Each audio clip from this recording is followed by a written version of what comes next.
علامہ اقبال ساری زندگی آپ نے حج کہنی پڑی، حتیٰ کہ کئی بندے آپ دی خدمت عرض کیتا اقبال رب تعالیٰ دی عطا پاک نے تو اتنا عظیم علم دا ملکہ عطا کیتے مگر دنیا دی کوئی ایسی چیز کہنی جڑی تورے دسترس تورے تصرف تورے قبضے تورے اختیار اچ نہ ہوئے۔ کیا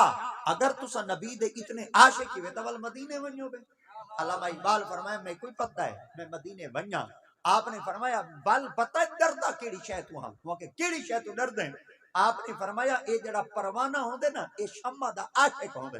اے جلے پروانہ شمع دے ویندے اے ول واپس آندے یا اتھیں مر ویندے، وہ کہ کمال ہے ہووے پروانہ تے ول آوے۔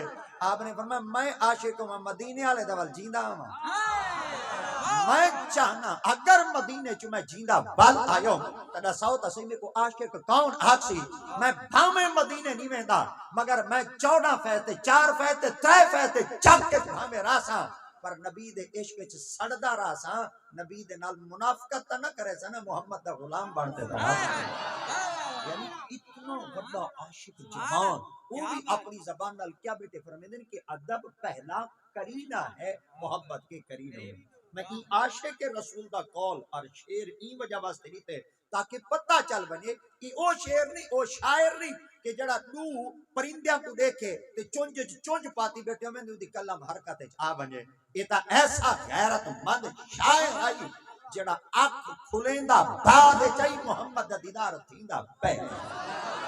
مگر ای وجہ واسطے ایک بڑے سارے جوان دا تاکوں اس شعر چا سنیں ہن ای دے بارے آقا دی عطا پاک دا تاکوں فرمان سناوا چا پل پتہ لگ ویسی سرکار مدینہ صلی اللہ علیہ وسلم دی پاک بارگاہ وچ صحابہ کرام نے عرض کیتا یا رسول اللہ صلی اللہ علیہ وسلم اگر اسا کوئی دیندار بندہ دیکھنا ہوئے کوئی مذہبی بندہ دیکھنا ہوئے تو ان دی علامت کیا ہے ان دی نشانی کیا ہے ان دی پہچان کیا ہے تو تارے میرے مصطفیٰ کریم دی ذات پاک نے فرمایا بڑے پٹکے نہ دکھائے بڑے چولے نہ دکھائے بڑے جبے تے گھٹے نہ دکھائے کہیں دے متھے دے محراب ہوتے نہ بھول بنیا ہے اور کہیں دے دانیاں دی تسبیح ہوتے نہ بھول بنیا ہے حضور کہیں دیندار بندے کو دیکھنا ہوئے تو ان کی علامت کیا ہے آپ نے فرمایا الدین کلہ آدابن اگر کہیں دیندار بندے کو دیکھنا ہوئے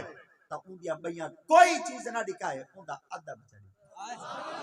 اللہ اکبر کا پتہ چل گیا اسا اگر مسجد وچ باہمنے بل بھی ادب کو مروز خاطر کرتے باہمنے اگر اسا محفل میلاد وچ باہمنے آقا دے ذکر پاک دی محفل وچ باہمنے تو بل بھی ادب وچ رہمنے اسا اپنے یا غیرہ دے نال بہیمی روابط قائم کرنے تو بل بھی ادب کو مروز خاطر رکھ کے آمنے آقا دی ذات پاک دا پاک فرمان ہے جین دے پلے ادب ہو سی ہوں دے پلے محمد دا سی